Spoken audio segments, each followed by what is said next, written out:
لله نحمده ونستعينه ونستغفره ونؤمن به ونتوكل عليه ونعوذ بالله من شرور انفسنا ومن سيئات اعمالنا من يهده الله فلا مضل له ومن يضلل فلا هادي له ونشهد ان لا اله الا الله وحده لا شريك له ونشهد ان سيدنا ومولانا محمدا عبده ورسوله صلى الله تعالى عليه وعلى اله وصحبه وبارك وسلم. اما بعد اعوذ بالله من الشيطان الرجيم بسم الله الرحمن الرحيم. يا ايها الذين امنوا اتقوا الله وكونوا مع الصادقين. صدق الله مولانا العظيم. عزیز و بھائیو، قرآن کریم کی ایک آیت آپ حضرات کے سامنے تلاوت کی. اس آیت میں اللہ نے ایک اہم نصیحت فرمائی. ایسی نصیحت ہے جس کی ویسے ہر دور کے اندر ضرورت نہیں ہے، لیکن خاص طور پر موجودہ زمانے میں جو پرفتن زمانہ ہے اور گویا کہ ایمان سوز حیا سوز زمانہ ہے، تو اس پرفتن زمانے کے لیے خاص طور پر یہ نصیحت فرمائی گئی. کیا نصیحت ہے؟ سب سے اہم مسئلہ ہے اپنے ایمان کی حفاظت کا.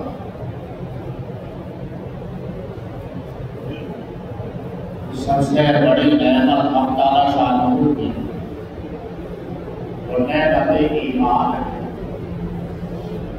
اس سے بڑھ کر کوئی نعمت نہیں، اس سے بڑھ کر کوئی فضیلت کی چیز نہیں.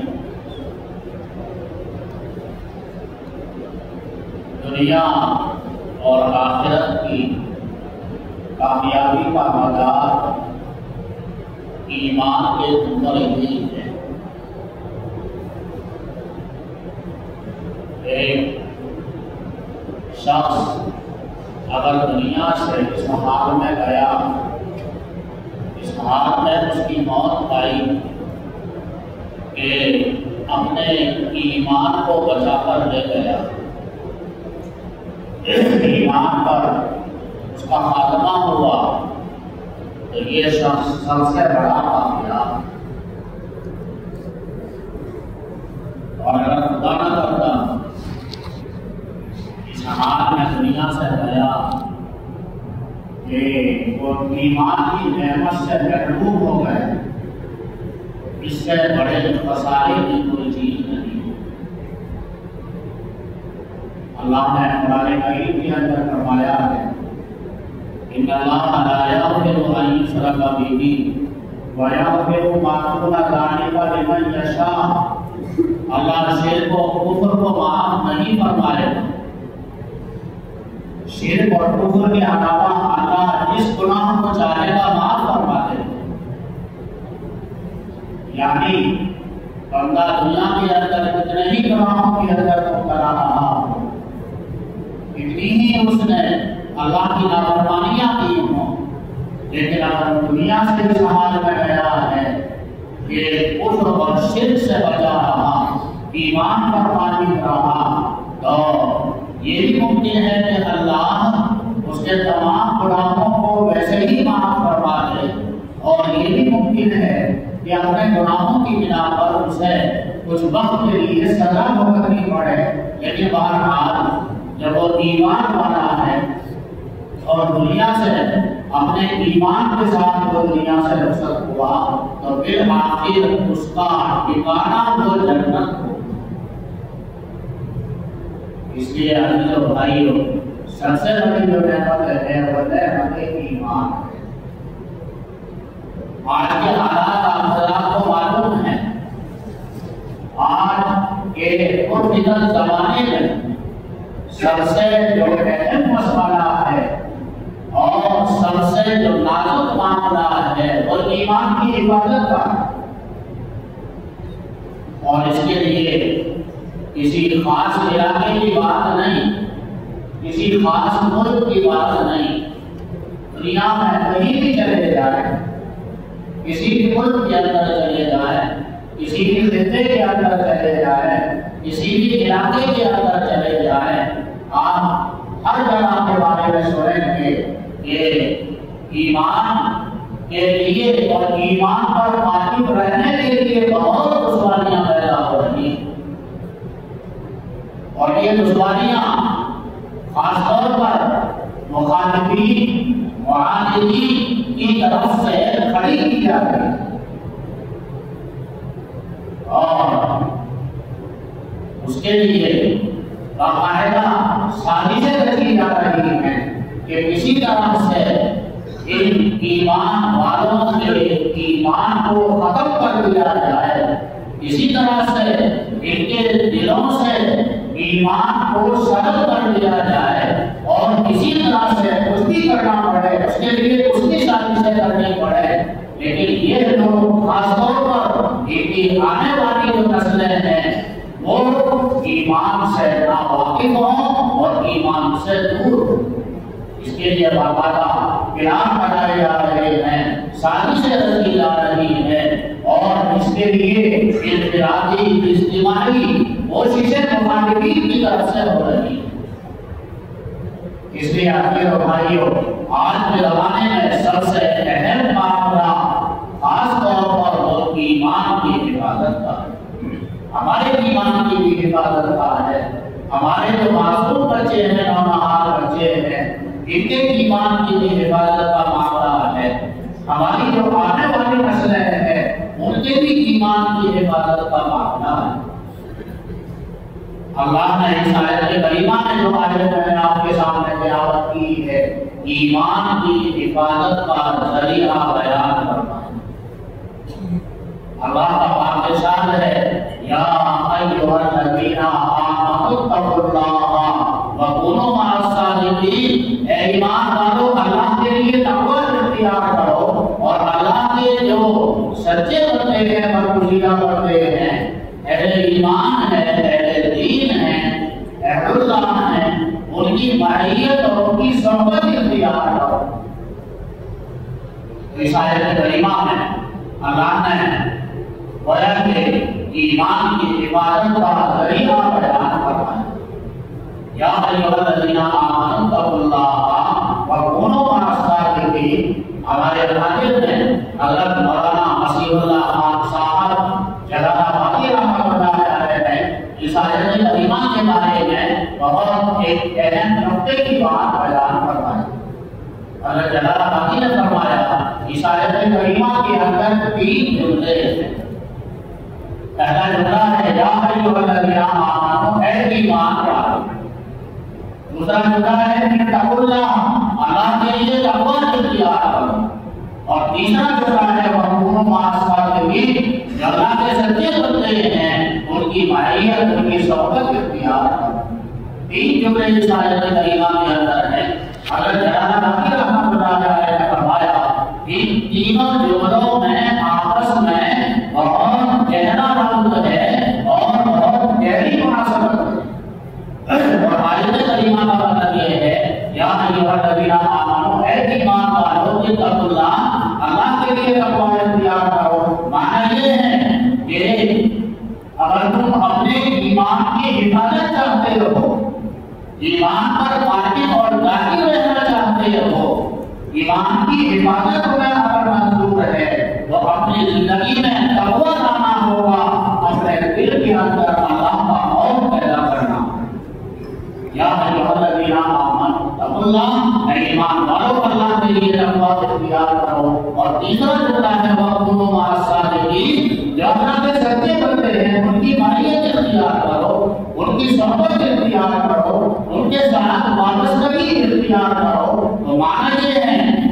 ایمان کی حفاظت چاہتے ہو تو اپنے دل میں اللہ کا خوف لا کر اپنی زندگی میں تقوی پیدا کرنا ہوگا.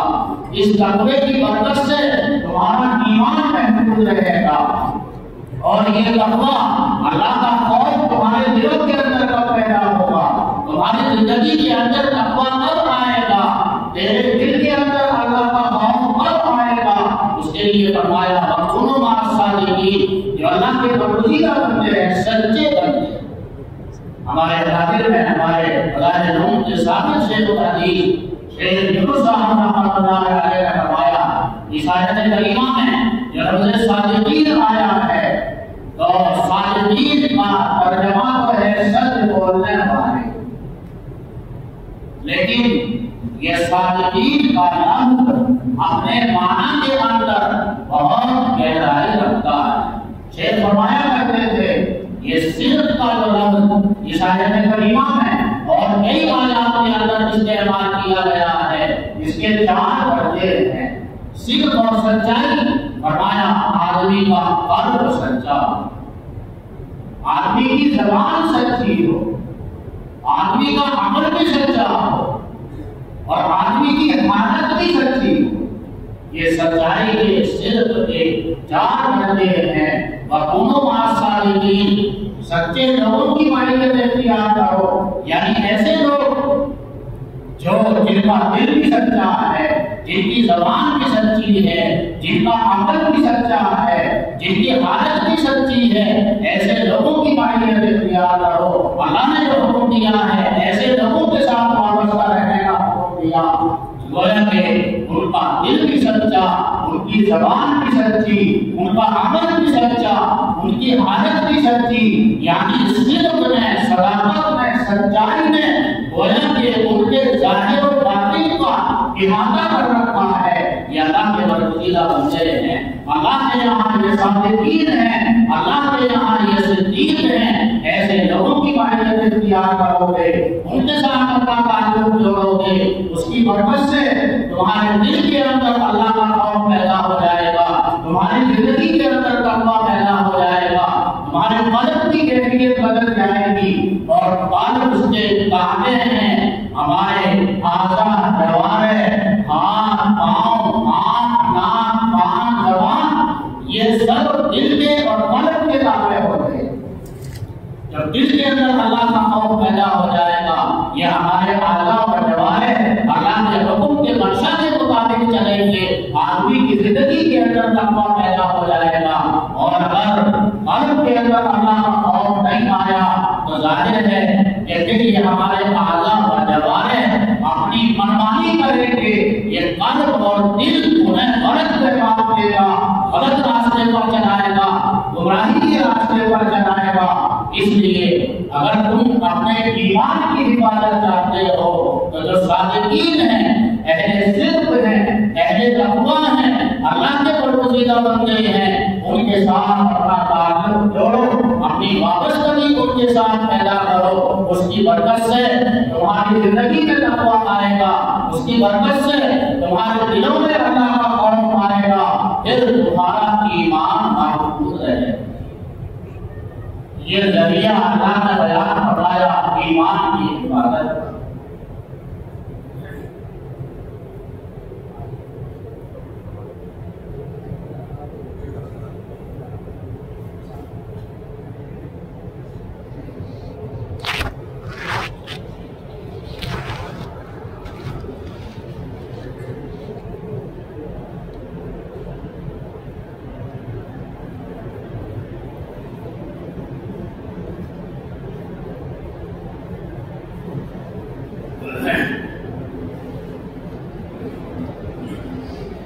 کیا فائدہ ہے تقوی کا؟ 3 بڑے فائدے تقوی کے اللہ نے قرآن کریم کے اندر بیان فرمائے.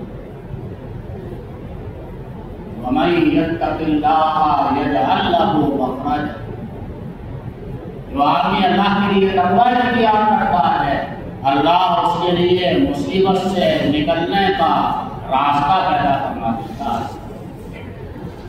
وَمَن يَتَّقِ اللَّهَ يَجْعَلْ لَهُ مَخْرَجًا، جو آدمی اللہ کے لیے تقوی اختیار کرتا ہے اللہ مصیبت سے نکلنے کا راستہ اس کے لیے بنا دیتا ہے۔ وَيَرْزُقْهُ مِنْ حَيْثُ لَا يَحْتَسِبُ، اللہ اسے ایسی جگہ سے روزی دیتا ہے جہاں سے روزی ملنے کا گمان بھی نہیں تھا۔ اور ایک آیت کے اندر فرمایا وَمَن يَتَّقِ اللَّهَ يَجْعَلْ لَهُ مِنْ أَمْرِهِ يُسْرًا، جو آدمی اللہ کے لیے تقوی اختیار کرتا ہے اللہ اس کے کاموں میں آسانی پیدا کروا دیتا ہے۔ یہ تین بڑے فائدے اللہ نے تقوی کے خود قرآن کریم کے اندر بیان فرمائے۔ یا ایھا الذین آمنوا اتقوا اللہ، اے ایمان والو اللہ کے لیے تقوی اختیار کرو۔ تقوی کا کیا فائدہ ہوگا؟ دنیا کے لیے اللہ نے کئی فائدے تقوی کے بیان فرمائے۔ ایک فائدہ بیان فرمایا کہ جو آدمی تقوی والا ہے، تقوی والی زندگی گزارتا ہے، جس کے قلب کے اندر اللہ کا خوف ہے، اللہ اس کے لیے مصیبت سے نکلنے کا راستہ پیدا فرما دیتا ہے۔ اللہ اسے ایسی جگہ سے روزی دیتا ہے جہاں سے روزی ملنے کا گمان بھی نہیں تھا، اور اللہ اس کے کاموں میں آسانی پیدا فرما دیتا ہے۔ خلاصہ تینوں کا یہ ہے کہ اللہ کی مدد اس کے ساتھ شامل حال ہو جاتی ہے۔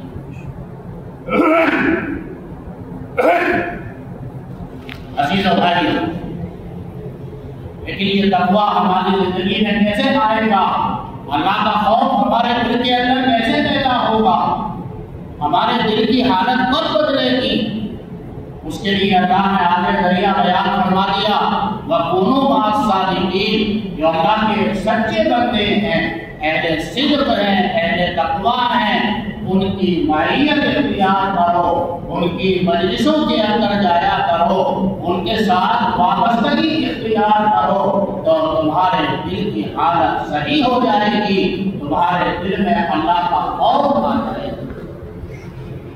ہمارے حضرت فقیہ الامت حضرت مفتی محمود حسن گنگوہی رحمۃ اللہ علیہ نے سنایا، فرمایا یہ مضمون بیان فرماتے ہوئے کہ انسان اس مادی دنیا کے اندر رہتا ہے، اس کی وجہ سے اس کے قلب کی حالت بگڑ جاتی ہے، دل کی حالت متغیر ہو جاتی ہے۔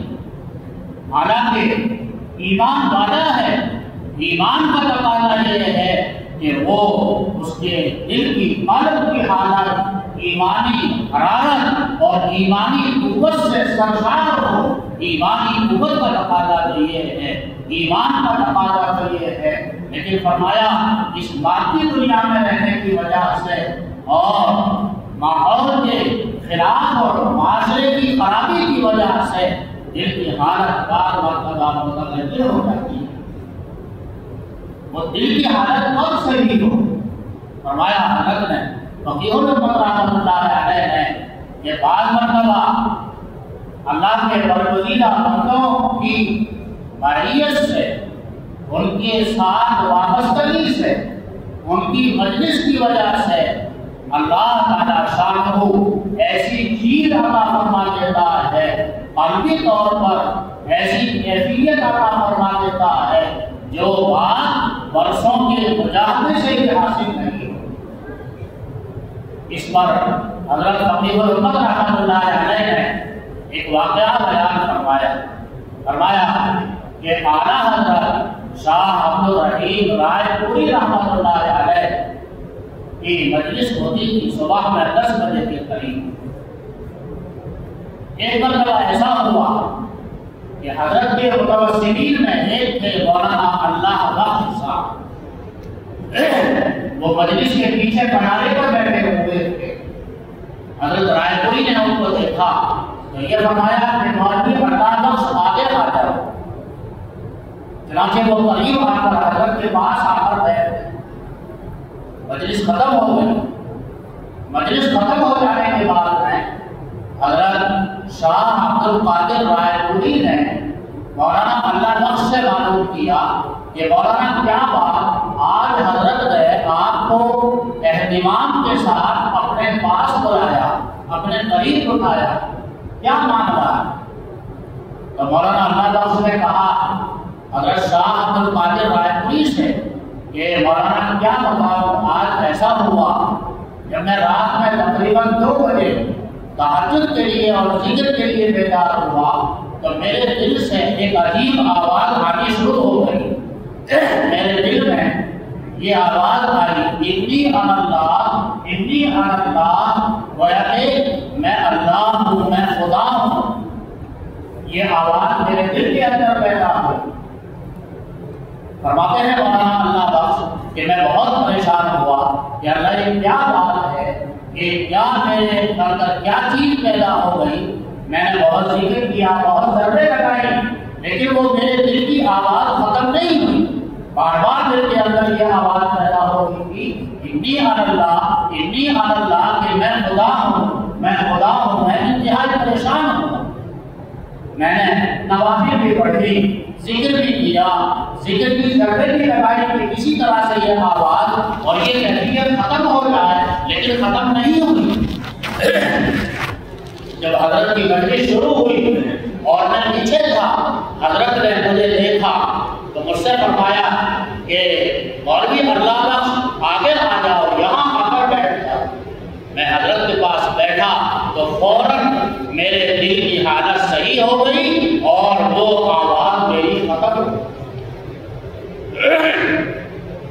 یہ فرمایا کرتے تھے فقیر الرحمت رحمۃ اللہ علیہ کہ اللہ کے برگزیدہ بندوں کی معیت سے بعض مرتبہ تھوڑی دیر میں اتنا بڑا فائدہ ہو جاتا ہے کہ برسوں کے مجاہدے سے بھی آدمی کو وہ کیفیت حاصل نہیں ہو.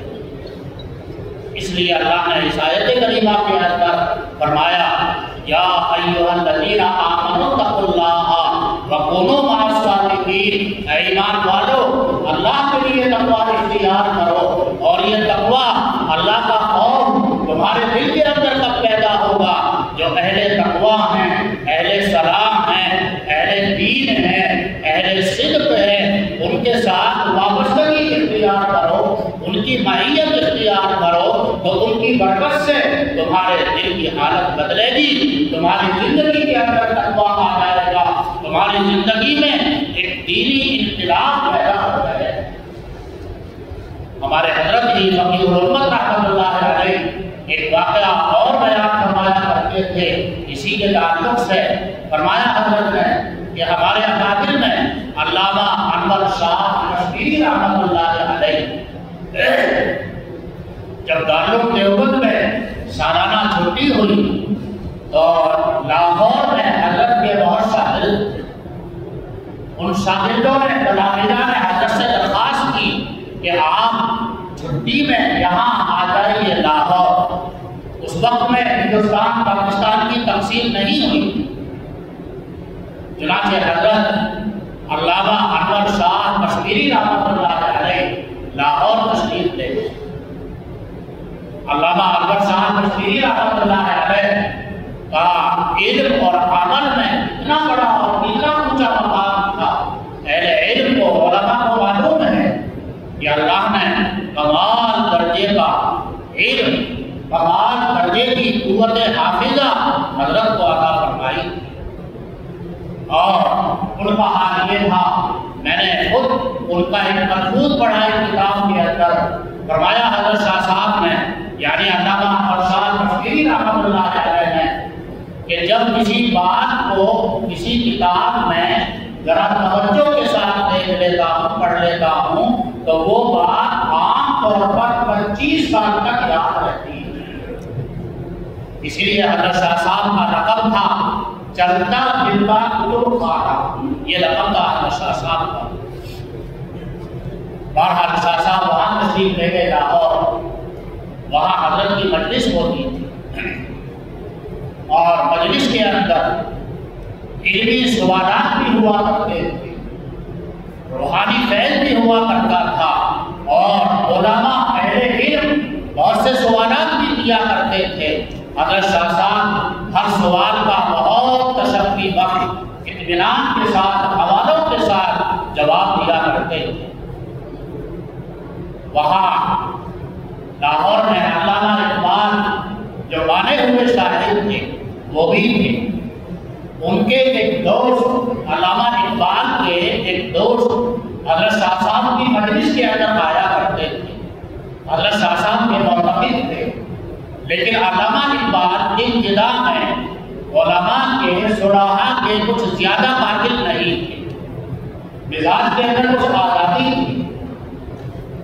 تو علامہ اقبال کے دوست نے علامہ اقبال سے کہا کہ بھائی شاہ صاحب دیوبند سے آئے ہوئے ہیں، ان کی مجلس ہوتی ہے، لوگوں کو بڑا فائد ہوتا ہے، علمی فیض بھی ہوتا ہے، روحانی فیض بھی ہوتا ہے، آپ بھی وہاں چلیے۔ لیکن وہ نہیں آئے کیونکہ علماء سے مناسبت نہیں تھی۔ ان دوست نے پھر کسی موقع پر کہا کہ بھائی چلیے مجلس کے اندر، لیکن پھر بھی نہیں آئے۔ ان دوست نے تیسری مرتبہ کہا اور یہ کہا کہ آپ دنیا بھر میں جاتے ہو، ادھر ادھر مارے پھرتے ہو، آخر حضرت شاہ صاحب کی مجلس میں جانے میں تمہیں پریشانی کیا، جا کر تو دیکھیے۔ چنانچہ ان کے کہنے سے علامہ اقبال حضرت شاہ صاحب کی مجلس کے اندر آئے اور بیٹھے۔ تو پھر حضرت شاہ صاحب کا فیض شروع ہوا۔ اللہ کی یہی شان ہوتی ہے۔ علامہ اقبال کا ذہن منتقل ہوا ایک حدیث کی طرف۔ ان کے ذہن کے اندر یہ بات آئی کہ حضرت شاہ صاحب کی مجلس کا جو رنگ ہے وہ صحابہ کی مجلس جیسا۔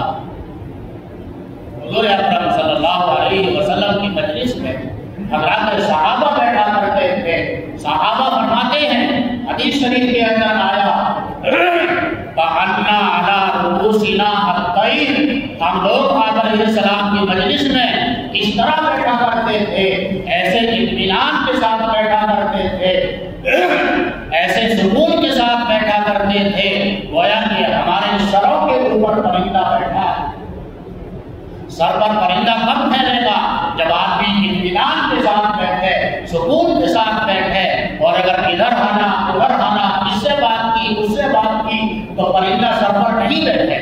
اس سے مراد ہے سکون اور طمانینت کے ساتھ ہم لوگ حضور اکرم صلی اللہ علیہ وسلم کی مجلس کے اندر بیٹھا کرتے تھے۔ تو علامہ اقبال کا ذہن اس حدیث کی طرف منتقل ہوا کہ شاہ صاحب کی مجلس کا کیف اور شاہ صاحب کی مجلس کا رنگ تو وہ رنگ ہے جو صحابہ کی مجلس کا رنگ ہوا کرتا۔ اس کے بعد مجلس میں خاص ہو گئی۔ شاہ صاحب نے اگلے دن مجلس کے اندر آئے، کئی دن مجلس کے اندر آئے۔ یہاں دیکھا کہ بہت سے علماء شاہ صاحب سے علمی سوالات بھی کرتے ہیں، تو شاہ صاحب کا ذرا حوصلہ کھلا اور انہوں نے چاہا کہ مجھے بھی حضرت سے کچھ معلوم کرنا چاہیے۔ چنانچہ علامہ اقبال نے حضرت شاہ صاحب سے کہا، حضرت زمان کیا ہے اور مکان کیا ہے؟ تو حضرت شاہ صاحب نے اس کی تفسیر اور اس کی تصریح بتائی۔ اس پر علامہ اقبال نے شاہ صاحب سے یہ کہا کہ حضرت زمان اور مکان کی آپ نے یہ تعریف کی ہے، لیکن نیوٹن نے تو اس کے بارے میں ایسا لکھا ہے۔ اس پر حضرت شاہ صاحب نے فرمایا کہ بھائی دیکھو، نیوٹن نے اس بارے میں جو کچھ لکھا ہے وہ ان کی اپنی بات نہیں ہے، بلکہ علامہ عراقی جو بڑے محدث ہیں ان کی خلا کتاب ہے، اس کتاب سے مضمون لے کر نیوٹن نے وہ بات لکھی۔ اور خیانت یہ کی ہے کہ حافظ عراقی علامہ عراقی کی طرف اس بات کی نسبت نہیں۔ تو علامہ اقبال حیران رہ گئے، یہ حضرت تو بہت دور کی بات بتا رہے ہیں۔ تو علامہ اقبال نے کہا کہ حضرت علامہ عراقی کون ہے اور ان کا رسالہ کیا ہے؟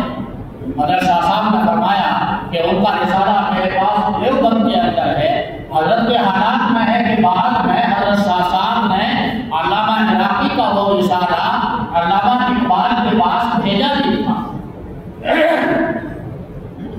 تو یہ سوال جواب کے بعد علامہ اقبال حضرت شاہ صاحب سے بہت زیادہ مانوس ہو گئے اور روزانہ مجلس کے اندر آنا شروع کر دیا۔ شاہ صاحب نے محسوس کیا کہ علامہ اقبال اب مانوس ہو رہے ہیں، تو حضرت شاہ صاحب نے ایک دن علامہ اقبال سے کہا کہ ڈاکٹر صاحب میں ابھی آپ سے خوش نہیں۔ ایسا اس لیے کہا کہ اس وقت میں علامہ اقبال جماعت احمدیہ یعنی غلام احمد قادیانی کی جماعت کے سیکریٹری کے عہدے پر. اس وقت تک غلام احمد قادیانی نے نبوت کا کھلکر دعویٰ نہیں کیا تھا. گمراہی کی باتیں شروع ہو گئی تھی لیکن ابھی نبوت کا کھلکر دعویٰ نہیں کیا تھا. تو علامہ اقبال ان کے سیکریٹری تھے. اس لیے حضرت شاہ صاحب نے اس طرح اشارہ فرمایا اور یہ فرمایا کہ ڈاکٹر صاحب میں ابھی آپ سے خوش نہیں ہوں. تو علامہ اقبال وہاں سے اٹھے اور آفس گئے اور وہاں اپنے اس عہدے سے استعفیٰ کیا اور اس کے بعد میں اگلے دن پھر حضرت شاہ صاحب کی مجلس کے اندر آئے اور حضرت شاہ صاحب سے کہا کہ حضرت جو کانٹا آم کو پھٹکتا تھا اسے نکال کر آ گیا. تو پھر حضرت شاہ صاحب نے علامہ اقبال کے قلب کی طرف توجہ تو انہوں نے پھر اپنے قلب میں علامہ اقبال نے حضرت شاہ صاحب کا جب خیر ان کے اوپر پڑھنا شروع ہوا اور حضرت شاہ صاحب نے ان کے قلب کی طرف جب توجہ کی روحانی توجہ ڈالی تو علامہ اقبال نے اپنے دل کی حالت تبدیلی پائی. دل کے اندر ایک عجیب کیفیت، ایک عجیب سرور، ایک عجیب فرحت، قلب کے اندر ایک عجیب نورانیت، قلب کا تعلق معاملہ قرضے کے ایسی نورانیت انہوں نے اپنے دل کے اندر محسوس کی کہ ساری زندگی میں دل کو وہ کیفیت حاصل کری. تو علامہ اقبال اپنے دل کی حالت بدلی ہوئی دیکھ کر بھڑک اٹھے اور اسی مجلس میں برجستہ انہوں نے یہ اشعار کہے. علامہ اقبال کے مشہور اشعار ہیں. اسی موقع پر انہوں نے کہے تھے، انہوں نے فرمایا جلا سکتی ہے شمع خشتا کو موجے نفس ان کی، الہی کیا بھرا ہوتا ہے اہل دل کے سینوں. جلا سکتی ہے شمع خشتا کو موجے نفس ان کی، الہی کیا بھرا ہوتا ہے اہل دل کے سینوں میں. نہ پوچھی خرقہ پوشوں کو ارادت ہو تو گئے دل کو ید لیلا لیے بیٹھے ہیں آستینوں میں. آگے کہتے ہیں تمنا قلب دل کی ہے تو کر خدمت فقیروں کی، نہیں ملتا یہ گوہر بادشاہوں کے خزینوں میں. یہ اشعار علامہ اقبال کے اسی موقع کے. خلاصہ یہ ہے کہ علامہ اقبال حالانکہ مزاج کے اندر آزادی تھی، علماء سے کوئی خصوصیت نہیں تھی، علماء سے گویا کہ ایک طرح کا توافق تھا، اہل اللہ سے کوئی مناسبت نہیں تھی. لیکن جب یہ واقعہ پیش آیا اور حضرت شاہ صاحب کی فیض اور مجلس کا انہیں فیض حاصل ہوا تو ان کے دل کی حالت بدل گئی. اس کے بعد میں ان کے حالات کچھ الگ ہو گئے. خاص طور پر اس کے بعد حضور اکرم صلی اللہ علیہ وسلم کی محبت، مدینہ طیبہ کی محبت، آپ علیہ السلام کے ساتھ وابستگی اور تعلق ان کا بہت بڑھ گیا. حضرت صلی اللہ علیہ وسلم کی محبت ان کے دل کے اندر عشق کے درجے میں پیدا ہو گئی. چنانچہ انہوں نے علامہ اقبال نے فارسی کی ایک رباعی کہی ہے جس سے اندازہ ہوتا ہے کہ دل کی کیا کیفیت ان کی ہو گئی تھی اور آقا صلی اللہ علیہ وسلم کی محبت عشق کے درجے میں پیدا ہو گئی تھی. فارسی کی ان کی رباعی ہے. علامہ اقبال اللہ کے بارگاہ میں دعا کرتے ہوئے کہتے ہیں تو ولی الارض عالم من فقیر روز محشر عذرہا کے من فقیر. یا اللہ تو بے نیاز ہے تو ولی، میں فقیر ہوں، میں محتاج. تو ولی الارض عالم من فقیر، یا اللہ تو بے نیاز ہے، میں فقیر ہوں، میں محتاج. آگے کے اشعار سنانے سے پہلے میں اس کی ذرا سی وضاحت کرتا ہوں آپ کے سامنے. یہ ہے پہلا جملہ، تو غنی الارض عالم من فقیر، یا اللہ تو بے شک غنی ہے بے نیاز. مطلب یہ ہے کہ اللہ تعالیٰ ذاتہ کی صفات حمیدہ، اللہ کے نام بے شمار، 99 نام مشہور ہیں لیکن 99 کے اندر حصر نہیں ہے۔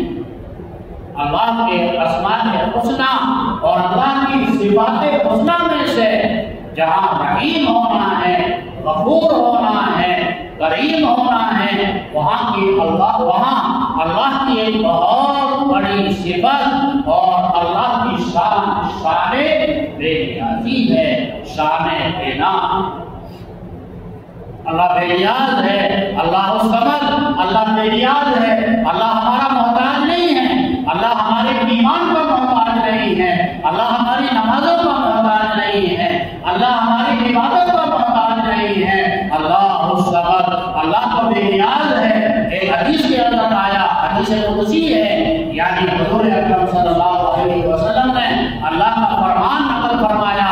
اللہ فرماتا ہے اپنی شان بے نیازی کو بیان کرتے ہوئے، لو انا اولکم وآخرکم وانسکم وجنکم کانوا علی اتقى قلب رجل واحد منکم ما زاد ذلک فی ملکی شیئا۔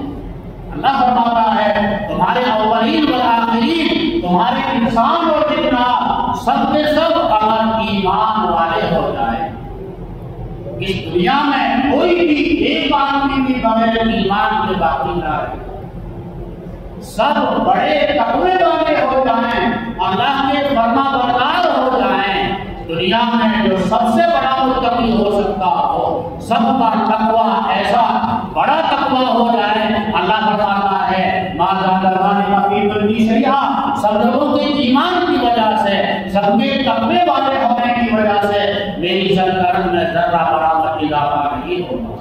وہ ہماری نمازوں کا، ہمارے ایمان کا، ہمارے تقوی کا محتاج نہیں۔ ایسے ہی آگے فرمایا وَلَوْ أَنَّا أَوَّلَكُمْ وَآخِرَكُمْ وَإِنسَكُمْ وَجِنَّكُمْ كَانُوا عَلَىٰ أَفْجَرِ قَلْبِ رَجُلٍ وَاحِدٍ مِّنكُمْ مَا نَقَصَ مِن مُلْكِي شَيْئًا۔ تمہارے اولین والآخرین، تمہارے انسان اور جنات سب کے سب اگر کفر کے اندر مبتلا ہو جائے، سب شرک کے اندر مبتلا ہو جائے، رزق و وجود کے اندر مبتلا ہو جائے، تو میری سلطنت میں ذرہ برابر کمی نہیں آئے۔ سب کے ایمان اور تقوی کی وجہ سے میری سلطنت میں ذرہ برابر اضافہ نہیں ہوگا، سب کے ایمان اور تقوی کی وجہ سے میری سلطنت میں ذرہ برابر کمی نہیں آئے گی۔ اللہ الصمد، وہ تو بے نیاز۔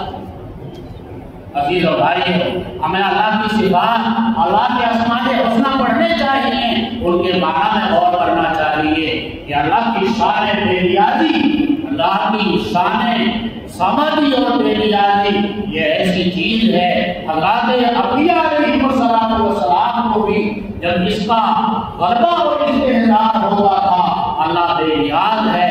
انبیاء علیہ السلام معصوم ہونے کے باوجود جب شان بے نیازی کا استحضار ہوتا تو وہ درجتے تھے، کانپتے تھے۔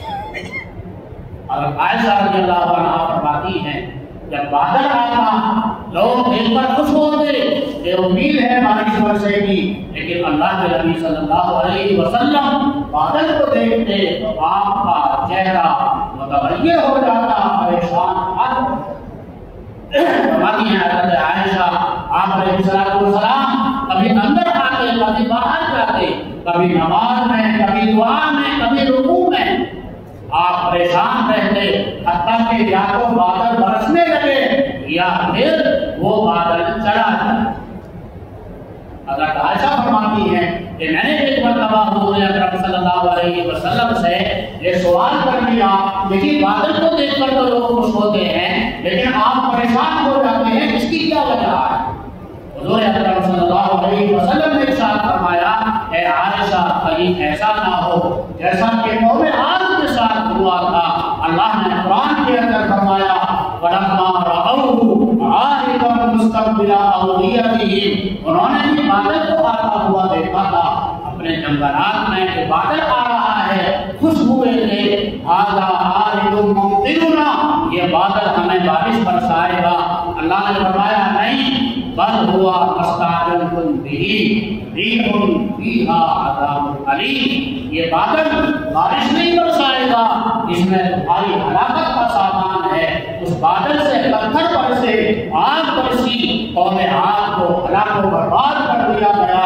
اے عائشہ کہیں ایسا نہ ہو، یہ قوم کرتا ہے کہیں اس بادل میں اللہ کا عذاب نہ ہو۔ یہ کس کا حال ہے؟ وہ یہ اس ذات کا حال ہے جس کی وجہ سے ساری کائنات کو پیدا کیا گیا۔ اس کا مضمون ہے، مفہوم یہ ہے، لولا لما خلق الافلاک، اللہ فرماتا ہے اگر آپ نہ ہوتے اس عالم کو پیدا نہ کیا جاتا۔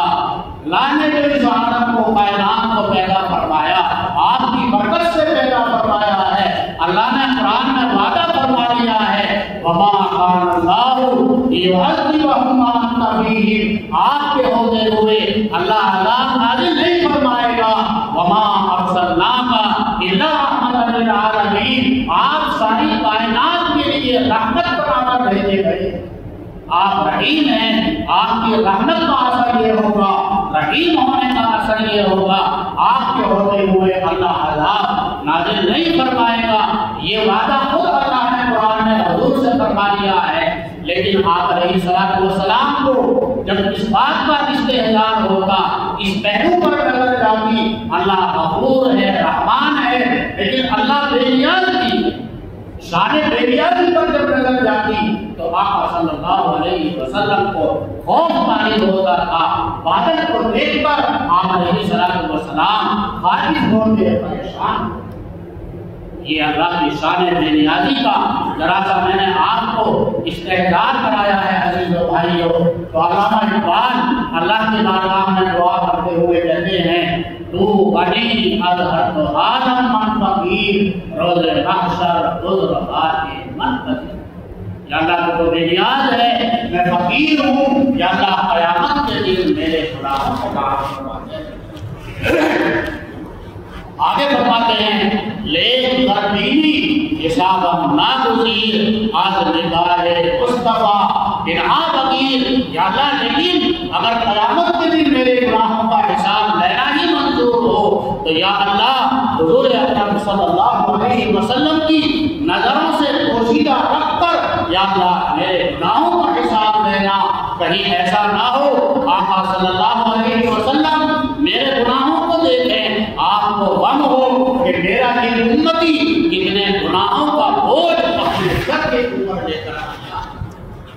یا اللہ کا حساب لینا ہی منظور ہو تو آقا صلی اللہ علیہ وسلم کی نظروں سے چھپا کر پوشیدہ رکھ کے یا اللہ میرے گناہوں کا حساب لے۔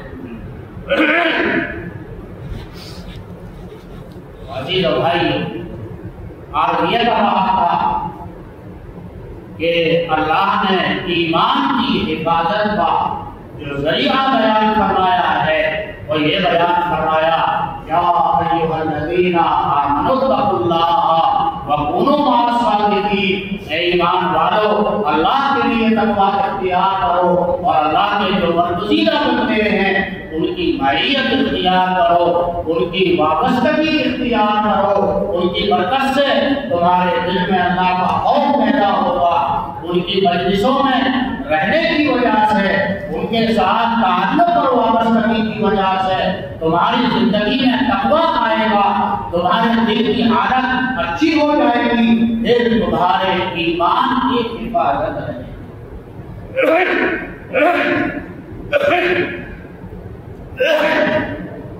یہ ذریعہ اللہ نے ایمان کی حفاظت کا بیان فرمایا۔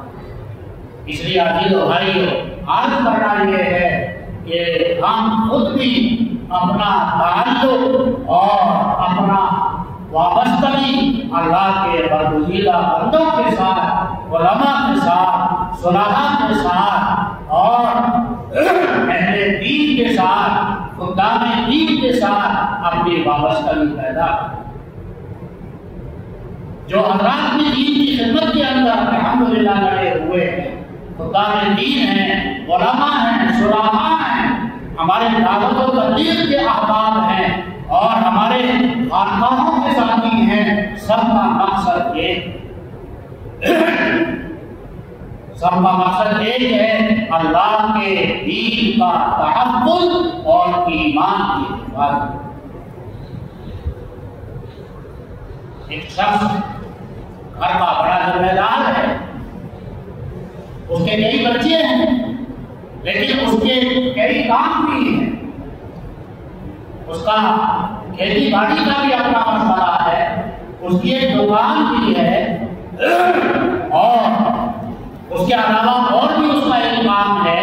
اب اس نے کہا اپنے ایک بچے کو کہا کہ تم دکان کو دیکھو، ایک بچے کو کہا کہ تم کھیتی باڑی کو دیکھو، ایک اور بچے کو کچھ اپنا اور کام بتایا۔ یہ تین بچے تین کاموں پر لگے ہوئے ہیں، لیکن سب کا مقصد ہے اپنے والد کی اطاعت اور ان کی مدد کرنا اور اپنے گھر کو ترقی دینا، گھر کی حفاظت کرنا۔ عزیز و بھائیو، یہی حال ہے خدا کے دین کا۔ علماء جو محنت کر رہے ہیں وہ بھی اس لیے محنت کر رہے ہیں اللہ کے دین کی حفاظت ہو۔ اس کے علاوہ جو حضرات دعوت و تبلیغ کے راستے سے محنت کر رہے ہیں ان کا مقصد بھی یہی ہے اللہ کے دین کا تحفظ ہو اور ایمان کی حفاظت ہو۔ جو حضرات ہمارے اکابر خانقاہوں کے اندر محنت کر رہے ہیں ان کا مقصد بھی یہی ہے کہ اللہ کے ایمان والوں کے دلوں میں جو گرد و غبار بھرا ہوا ہے، ایمان والوں کے دلوں میں معاصی کی وجہ سے، معاشرے کی خرابی کی وجہ سے، بہت باتوں کی وجہ سے، عریانیت کی وجہ سے، ماحول خراب ہونے کی وجہ سے ایمان والے کا دل جو کالا ہو جاتا ہے، یہ سیاہی ایمان والوں کے دلوں سے نکالی جائے، چھانٹی جائے۔ لوگوں کے دلوں میں جو بری صفات پیدا ہو جاتی ہیں، تکبر پیدا ہو جاتا ہے، حسد پیدا ہو جاتا ہے، عناد پیدا ہو جاتا ہے، بخل پیدا ہو جاتا ہے، عداوت پیدا ہو جاتی ہے، نفرت پیدا ہو جاتی ہے۔ خانقاہوں کی محنت کے ذریعے سے دلوں کی اصلاح کی جائے، دلوں کے اندر اللہ کا خوف پیدا کیا جائے تاکہ زندگی کے اندر تقویٰ آئے۔ ورثے کے جو بھی حکام دین ہے سب کی محنتوں کا مقصد ایک ہی ہے، اللہ کے دین کی حفاظت اور ایمان کی حفاظت۔ اس لیے ہم کو چاہیے خود اپنا بھی اپنا تعلق ہم اہل دین علماء صلاح سے جوڑے، اپنے بچوں کا بھی یہی نظام بنائے۔ عزیز و بھائی، خاص طور پر ہمارے بچے اور آنے والی نسلیں، جیسا کہ میں نے سلسلہ میں بتایا، ان کے ایمان کا بہت بڑا مسئلہ ہے۔ ایسے پلان بنائے جا رہے ہیں، ایسی سازشیں رچی جا رہی ہیں کہ اگر اللہ کی حفاظت نہ ہو تو گویا کہ آنے والی نسل ہے ہماری اللہ حفاظت فرمائے وہ اقتدار کے راستے پر جا سکتی ہیں، بلکہ آج کے زمانے میں بھی ہر ملک اور ہر خطے اور ہر علاقے کے اندر کافی بڑی تعداد ہمارے بچوں کی ایسی ہے جو غیروں کے ماحول سے، ان کی صحبت سے، ان کے عقائد باطلہ سے گمراہی کی طرف جا رہے ہیں، بلکہ بہت سے ایمان سے ہاتھ دھو لیتے ہیں۔ اس کا گویا کہ گمراہی کا ایک سیلاب آ رہا ہے اور آنے والی نسلوں کے اس سیلاب میں بہ جانے کا اندیشہ ہے۔ اللہ ہماری نسلوں کی حفاظت کرے۔ کیسے ہم اپنی نسلوں کی اور اپنی اور ان کے ایمان کی حفاظت کر سکتے ہیں؟ اللہ نے وہ ذریعہ اس آیت کریمہ کے اندر بیان فرمایا، یا ایھا الذین آمنوا اتقوا اللہ، اے ایمان والو اللہ کے لیے تقویٰ اختیار کرو، اور جو اہل تقویٰ ہیں ان کے ساتھ وابستگی اختیار کرو، ان کی معیت اختیار کرو، ان کے ساتھ تمہارا جوڑ رہے گا، تمہارا تعلق رہے گا، تو تمہارے دل میں اللہ کا خوف رہے گا، تمہاری زندگی میں تقویٰ آتا رہے گا، تمہارے ایمان کی حفاظت ہے۔ اس لیے اس بات کا ارادہ کریں عزیز و بھائیو، سب سے بڑی نصیحت قرآن کریم کے اندر ہے، اللہ کے نبی صلی اللہ علیہ وسلم کے کلام کے اندر ہے۔ یہ قرآن ہدی للناس، تمام لوگوں کے لیے اللہ نے اس کو ہدایت بنا کر بھیجا ہے۔ یہ قرآن ذریعہ ہدایت ہے اور قیامت تک کے لیے ہدایت ہے۔ قیامت تک جو پرفتن حالات آئیں گے، ہر زمانے میں، ہر ماحول میں اس قرآن سے ہدایت ملتی رہے گی۔ اللہ نے قرآن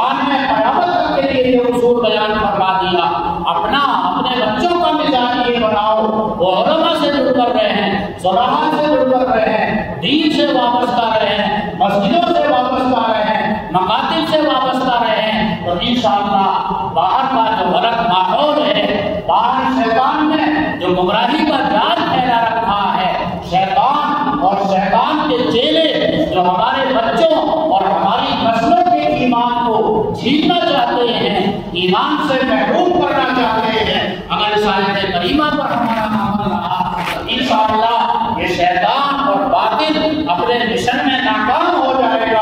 اللہ ہمارے بچوں کے، ہماری نسلوں کے ایمان کی اللہ حفاظت کرا دے گا۔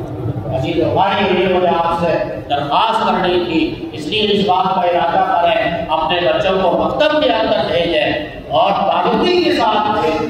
ہمارے یہ مغربی یوپی بلکہ یوپی کا علاقہ ایسا ہے، مکاتب پر محنت کم ہے، اور آپ گجرات چلے جائیے، ساؤتھ میں چلے جائیے، مدراس، آندھرا، بنگلور وغیرہ میں چلے جائیے، ماشاءاللہ مکتبوں کا ایسا پختہ نظام ہے، ان کے بچے اسکول اور کالجوں میں بڑی بڑی ڈگریاں بھی حاصل کر رہے ہیں، اسی کے ساتھ ساتھ ان کے بچے صبح اور شام کی تعلیم میں محنت کر کے حاوی بن رہے ہیں، قاری بن رہے ہیں، ایک طرف وہ انجینئر بھی ہیں، ڈاکٹر بھی ہیں، لوئر بھی ہیں، لیکن وہ عالم بھی بن گئے ہیں، ان کی داڑھی باشرح ہے، ان کا لباس باشرح ہے، الحمدللہ وہ اپنے ملت کے لیے دنیاوی اعتبار سے بھی ایک وہ ترقی کا ذریعہ ہے، اور دین کے لحاظ سے بھی چونکہ انہیں مکتب کی مضبوط تعلیم ملی، علماء کی صحبت ملی، اللہ سے وابستہ رہے، اس کی برکت سے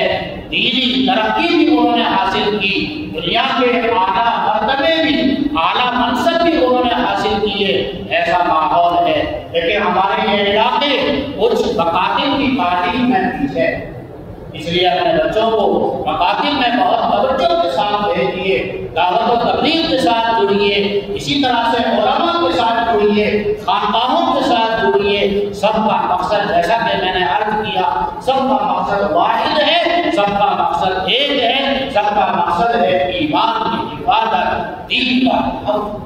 اللہ یہ بات ہمیں اس کو صحیح سمجھنے کی توفیق عطا فرمائے، ہم ان محنتوں کے مقصد کو اگر سمجھنے والے ہو جائیں، ہمارے اندر اجتماعیت پیدا ہو جائے گی، انشاءاللہ پھر اللہ کی نصرت اور مدد، ید اللہ علی الجماعہ، اجتماعیت پر اللہ کی مدد آتی ہے، افتراق اور انتشار سے اللہ کی مدد ہٹ جاتی ہے۔ اگر ہم اس مقصد کو سمجھ لیں، ہم میں اجتماعیت پیدا ہوگی، باطل انشاءاللہ ناکام ہوگا، اور اللہ کی خاص نصرت اور مدد امت کے ساتھ شامل حال ہوگی۔ اللہ سب کو اس کی توفیق عطا فرمائے۔ وآخر دعوانا الحمدللہ۔